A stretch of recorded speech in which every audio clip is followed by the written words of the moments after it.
Good evening. My name is James Hanna. I'm here to talk about my evidence based practice that I chose called task analysis. This is a great technique to use in a classroom, especially with children with autism and have struggled with um, routines, really, and taking directions that kind of have a broad kind of direction in it that has multi steps in it. So essentially, what you're doing is you're lumping a bunch of directions um, into several categories, and essentially, rather, what you want to do is build up to performing a routine, something you want them to do every day, or even learning a new skill or something like that. And for everything's practical, as children who have a hard time learning, for brushing their teeth, making their bed, putting stuff away, with cleanup time. Coming in, like in my experience, coming in and learning a morning routine from coming, like maybe off the bus and coming into the classroom. Um, Now, the one thing that I have seen across the board where everything that I've researched with this is, and I do believe this is great practice, the one thing you do want to do is when you implement this, you want to have one person implement it and only one person. The reason why is when you hear it from several different people, even though we may feel like we're saying it exactly like the other, there's still going to be little nuances that these children can pick up on where you need to learn it from one person to get that one just task down, just so they aren't getting confused about what to do and how it sounds when they hear it. Because instantly, I mean, for instance, you might tell a kid just go in, um, put their books stuff down, put stuff in their book bag or something like that, and maybe go wash their hands. But even though it sounds kind of the same, if someone else says it, it might sound different and might think this means something totally different. So you're going to want to have one person implementing this in your classroom. All right, so there's two main kind of approaches to this. I'll start with the one I know a little less on, backward chaining, where you do everything for the student until the last step, and then you let the student start performing that step and practicing with it until mastery, and then you work backwards to the initial step that you want them to start with.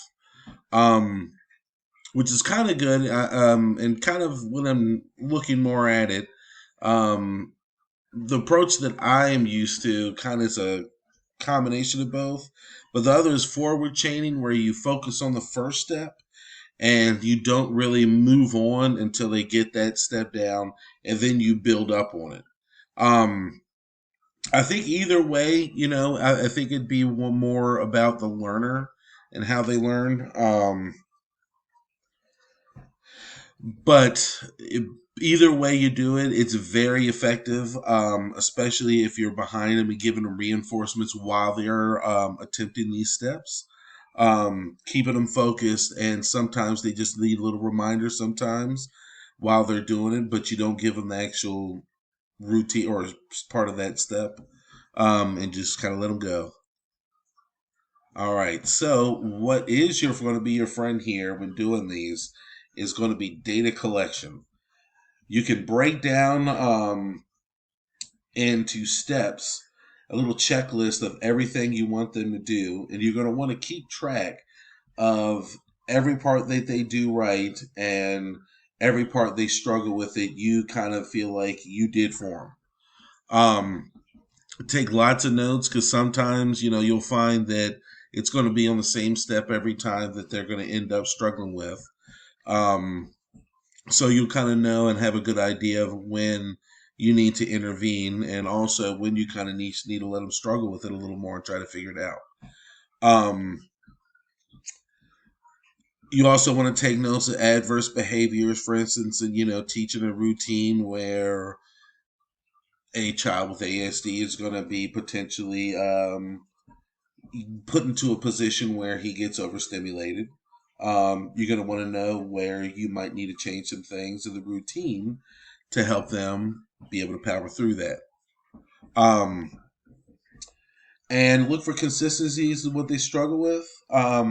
You'll find, especially with these young learners, that sometimes it's just little practical things like, um, from what I have done before, is teaching routines in the morning and using this technique. You'll find that sometimes just little stuff like zipping down their coats and putting them away and zipping their book bags up is going to be difficult with them because they just don't have the finger dexterity or strength. So that's something you can use to kind of build around their supplemental instruction essentially and work with them on to build up on that. Um, so yeah, in doing these little steps with the guys, not only do you teach them a routine, but you can also find where you might need to step in and do a little more elsewhere. Like I said, for instance, finger dexterity, just concentration, and everything like that. But yes, this is a very, very effective practice, especially for young learners. I advise parents all the time that have kids at home that just have trouble, just even stuff like just process of using the bathroom and going down, pulling pants down, and being able to pull them up and wash their hands after. I tell them you just got to go in there and kind of narrate it to them while they're doing it until they start getting it, and then you can just back up and then just give them that kind of broad instruction of just use the bathroom and they'll know exactly what to do. But also, sometimes posting visuals around the classroom to also give them just visual kind of reminders so they don't always have to look towards you and they can kind of figure it out themselves. So yeah, putting stuff like, again, a routine of washing hands, maybe the process on the sink, in the bathroom, um, right by just on the wall, maybe where the toilet is, you put a process of pulling down your pants and how to use the bathroom and stuff like that. It sounds crazy sometimes, but it really, really does work. And I really advise anyone to use this that, like I said, with kids who take trouble just taking direction. It's great. All right. Thank you for listening. Have a good evening.